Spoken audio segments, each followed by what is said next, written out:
नमस्कार। आप सबका स्वागत है आपके अपने YouTube चैनल एस्ट्रो पंडित पर। मैं हूं आचार्य कुलदीप पांडे। हम लोग ज्योतिष के विषय में चर्चा कर रहे हैं और आज जो हमारा विषय है ज्योतिष में वो है नेत्र रोग।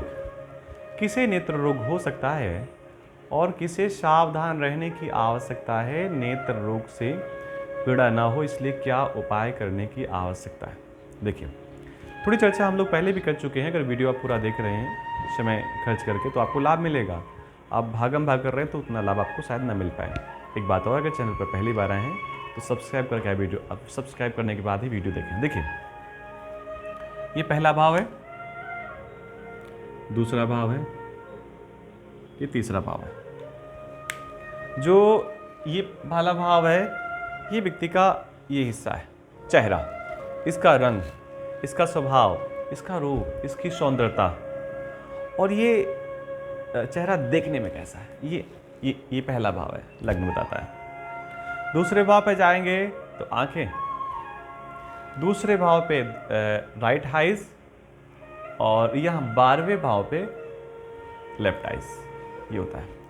अच्छा, ज्योतिष की भाषा में सूर्य और चंद्रमा ये दो आंखें होती हैं। भाई, दिन में सूर्य निकलता है तो आंखों से कुछ दिखाई देता है और चंद्रमा निकलता है तो आंखों से दिखाई देता है रात में। और चंद्रमा रात में ना निकले तो व्यक्ति की आंखें कितने प्रकाशवान दिखाई नहीं देगा। उदाहरण लाइट कह सकते हैं, लेकिन वो भी प्रकाश का स्रोत है। जब सूर्य निकलता है तभी आंखों कुछ दिखाई देता है। आंख तब तक नहीं देख पाती जब तक सूर्य नहीं निकलता।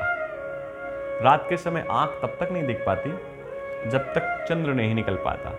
आप कह देंगे ये पुरुषों की तो आपने बात कह दी, लेकिन पशुओं में, पंछियों में, जानवरों में, स्पेशली उल्लू, आप उल्लू हैं क्या?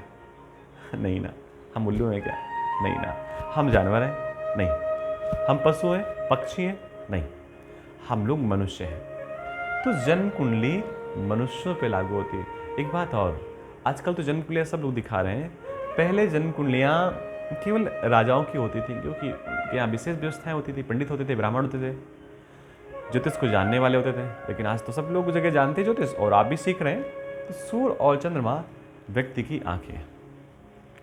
सूर्य यहां पर बैठ जाए, चंद्रमा यहां बैठ जाए, या चंद्रमा यहां बैठ जाए, सूर्य यहां बैठ जाए। सूर्य और चंद्रमा में कोई भी दूसरे या 12वें भाव में बैठ जाए तो नेत्र ज्योति खराब हो सकती है। एक चीज और, सबकी खराब भी नहीं होती, मतलब खराब होने के चांस ज़्यादा होते हैं, ना खराब होने के चांस कम होते हैं। सूर्य बैठे हो या चंद्रमा बैठे हो, सूर्य बैठे हो या चंद्रमा बैठे हो, क्योंकि ये दोनों भाव आँख के भाव हैं, खराब हो सकती हैं।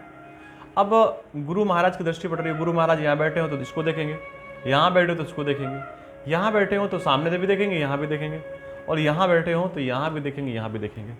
तो गुरु की दृष्टि पड़ जाए तो नेत्र रोग ना भी हो सकता है, नहीं भी हो सकता है। एक चीज़ और भी है, अगर यहाँ सूर्य चंद्रमा के साथ राहु केतु महाराज बैठे, कोई बैठ जाए तो भी आँख की ज्योति कम हो सकती है। कुछ लोग कहते हैं कि हमारी दाहिनी आँख में कमजोरी है, बाईं आँख में कमजोरी है। ये आप दूसरा भाव दाहिनी आँख को इंडिकेट करता है और 12वां भाव बाईं आँख को इंडिकेट करता है। आप ऐसे भी देख सकते हैं कि जहाँ पर सूर्य चंद्रमा बैठा होगा, जरूरी तो है नहीं कि सूर्य यहाँ बैठो चंद्रमा यहाँ बैठो, हो सकता चंद्रमा कहीं और बैठा हो, तो ऐसी स्थिति में आँखें खराब होने के चांस रहते हैं। एक बात और भी है, अगर किसी क्रूर ग्रह की दृष्टि यहाँ पर पड़ जाए, मंगल की, शनि महाराज की या राहु और केतु की, तो भी आँखों को डिस्टर्ब करने का पूरा प्रयास करते हैं। और अब इसके लिए ज्योतिष में उपाय बताया गया है। चाक्षुषी मंत्र का पाठ करना चाहिए, इससे आँखों की ज्योति पे लाभ मिलता है। और एक ऐसी बात बताएंगे आपको हास्यप्रद लगेगी। जो गाय होती है, गाय, हमारे यहाँ गाय पूजते हैं और सारी चीज़ें,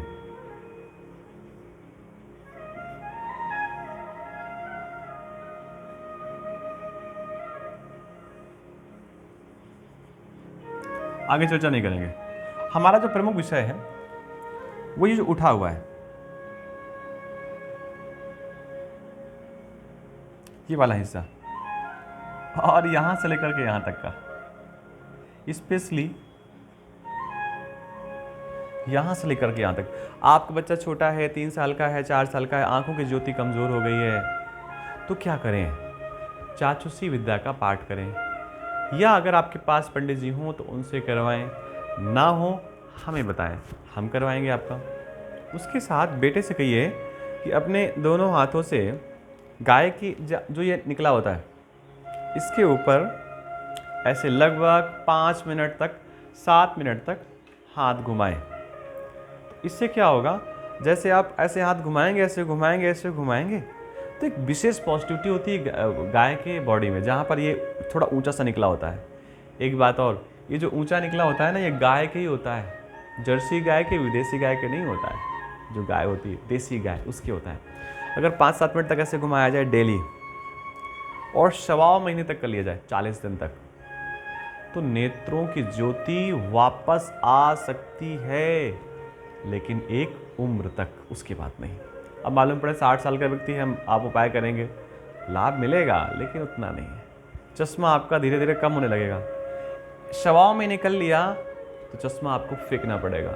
हाँ, अगर चश्मा नहीं फेंकना चाहते, मन में ये बात है हम क्यों पैसे बर्बाद कर दें, वेस्ट कर दें, तो ना करें। लेकिन बच्चा छोटा है, ज्योति कमज़ोर है, तो बिना किसी लापरवाही के गाय के पीठ पर ऐसे आप हाथ घुमाएं। अगर आप बड़े आदमी हैं, आपके पास धन की पूर्ण व्यवस्था है, आपके पास बड़ा घर है, तो निवेदन है घर में गाय रखें और फिर बच्चे से घर में पालें, बहुत पॉजिटिविटी आएगी। अरे घर का वास्तु तो अपने आप सही हो जाएगा, शरीर का वास्तु भी सही हो जाएगा। तो ये आँखों का प्रभाव होता है, गुरु की दृष्टि पड़ जाए तो भी लाभ मिलता है। तो निश्चित। अच्छा, हाथ पे क्या होता है? हाथ पे ये सूर्य रेखा होती है और ये चंद्र पर्वत होता है। यहाँ पर बहुत कट्टम जीरो इस हाथ पे, चंद्र पर्वत पे, यहाँ पे ये सूर्य रेखा के नीचे, आइए देखते हैं यहाँ पे, ये सूर्य रेखा के नीचे का हिस्सा है और ये चंद्र पर्वत का हिस्सा है। अगर इन दोनों हिस्सों पे बहुत क्रॉस लाइनें हैं, धब्बे धब्बे हैं, क्या कहते हैं, सूर्य रेखा है तो, लेकिन ऐसा ऐसी है, लाभ तो देगा लेकिन कट गया, आंख को डिस्टर्ब कर देगा। तो आप इस प्रकार अपनी जन्म कुंडली पे स्वयं देख सकते हैं, समझ सकते हैं कि नेत्र ज्योतिष संबंधित कि कहीं कोई कुछ गड़बड़ तो नहीं हो रहा है, निगेटिव तो नहीं हो रहा है, और आप उसका लाभ भी ले सकते हैं। उपाय: चाक्षुषी विद्या का पाठ, सुबह उठ करके अगर मुख पे जल भर लिया जाए, जिसे कुल्ला करना कहते हैं, और कुछ देर तक आंखों पे धीरे धीरे छींटा मारा जाए नॉर्मल जल से, बहुत ठंडा ना हो, बहुत गर्म ना हो, सिंपल जो हो, तो भी आंखों की रोशनी थोड़ी सी अच्छी हो सकती है। लेकिन अगर ये उपाय कर लिया जाए गाय वाला, तो रोशनी बहुत अच्छी हो सकती है। आपको कुंडली दिखानी है, कुछ पूछना है, हमसे बात करनी है, आप हमसे सीधे बात कर सकते हैं। और जब अगर आपको कॉल ना भी उठा तो समय होने के बाद हम कॉल तत्काल उठाएंगे वापस। मिलते किसी नई जानकारी के साथ, तब तक के लिए आप सभी को राम राम, नमस्कार।